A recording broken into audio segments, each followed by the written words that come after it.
Assalamualaikum warahmatullahi wabarakatuh. Selamat siang. Salam sejahtera bagi kita semua. Yang terhormat Bapak Muhammad Teguh Setiadi, SEMM, CTMP, CMC, CPGAM, CPLM, CB, selaku dosen pengampu mata kuliah Manajemen Kinerja, serta teman-teman yang saya banggakan. Perkenalkan, nama saya Siti Nur Fatehah, saya dari program studi manajemen Universitas Primagraha. Pada kesempatan kali ini, saya ingin membahas sedikit materi mengenai manajemen kinerja ini, dan video ini dibuat guna untuk memenuhi tugas UTS mata kuliah manajemen kinerja.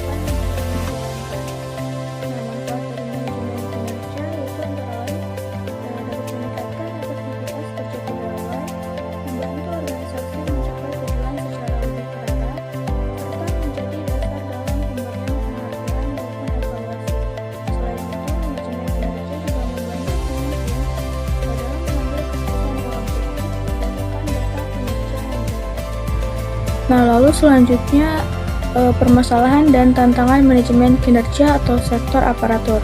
Nah, dalam sektor aparatur atau ASN ini, manajemen kinerja masih menghadapi beberapa kendala.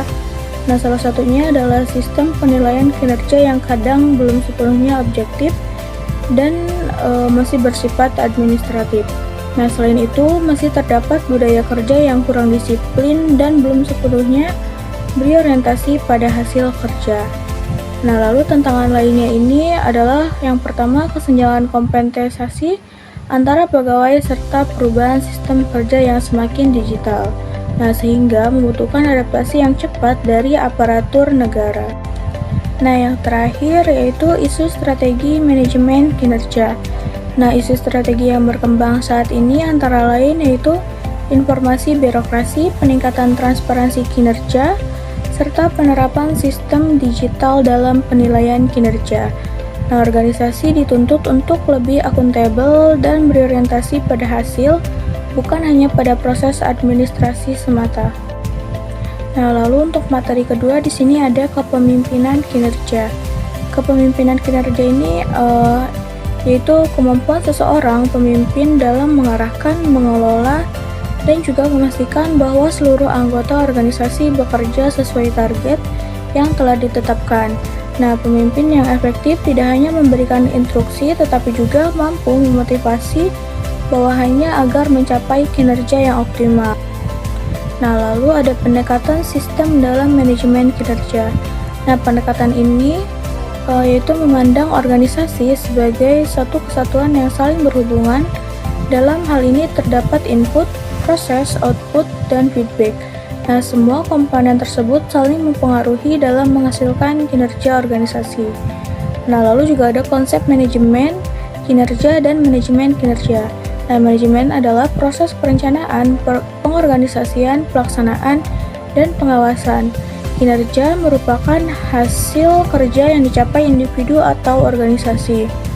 Sedangkan manajemen kinerja adalah proses pengelolaan agar hasil kerja tersebut sesuai dengan tujuan organisasi. Nah, lalu ada dimensi kinerja organisasi.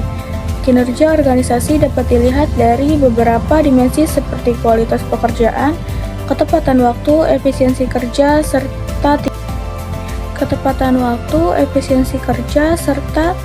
tingkat kepuasan masyarakat terhadap pelayanan yang diberikan. Nah, lalu di sini juga ada faktor keberhasilan kinerja.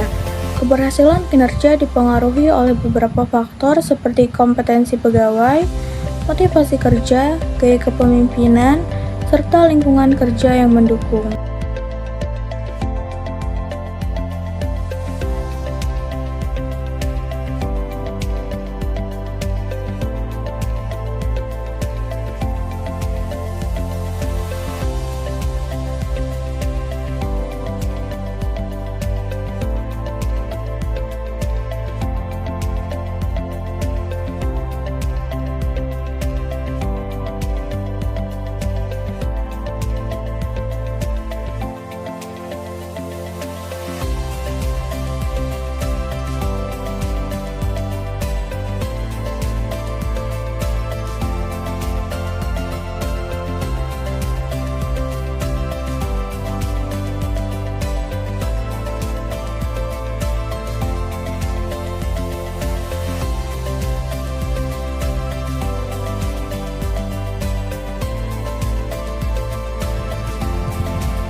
keterbatasannya adalah prosesnya yang cukup panjang dan membutuhkan banyak sumber daya.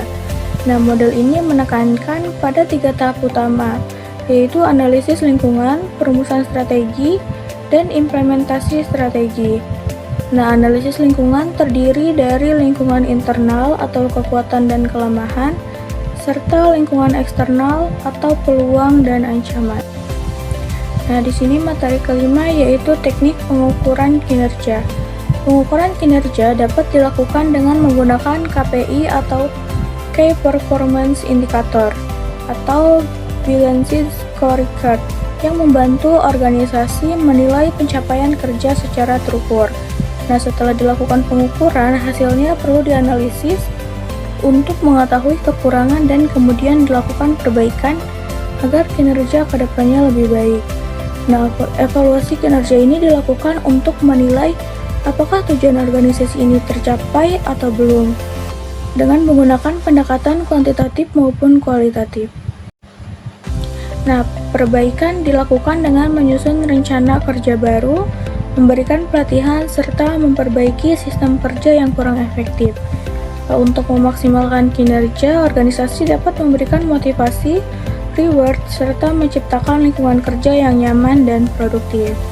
Nah, untuk materi terakhir yaitu analisis kebutuhan kompetensi. Analisis ini dilakukan untuk mengetahui kompetensi apa saja yang dibutuhkan dalam suatu jabatan agar pekerjaan dapat berjalan dengan baik. Nah, pengembangan kompensasi dilakukan melalui pelatihan, pendidikan, serta pengalaman kerja agar kemampuan pegawai meningkat. Nah, soft skill mencakup kemampuan seperti komunikasi, kerjasama, dan kepemimpinan. Sedangkan hard skill adalah kemampuan teknis yang berhubungan langsung dengan pekerjaan. Nah, lalu kompetensi aparatur dapat diidentifikasi melalui penilaian kinerja, tes kompetensi, dan evaluasi dari atasan. Nah, faktor yang mempengaruhi kompetensi antara lain yaitu pendidikan, pengalaman kerja, pelatihan, serta lingkungan organisasi. Nah, mungkin cukup sekian presentasi dari saya pada hari ini. Kurang dan lebihnya saya mohon maaf. Wabillahi taufiq wal hidayah. Wassalamualaikum warahmatullahi wabarakatuh. Bye-bye.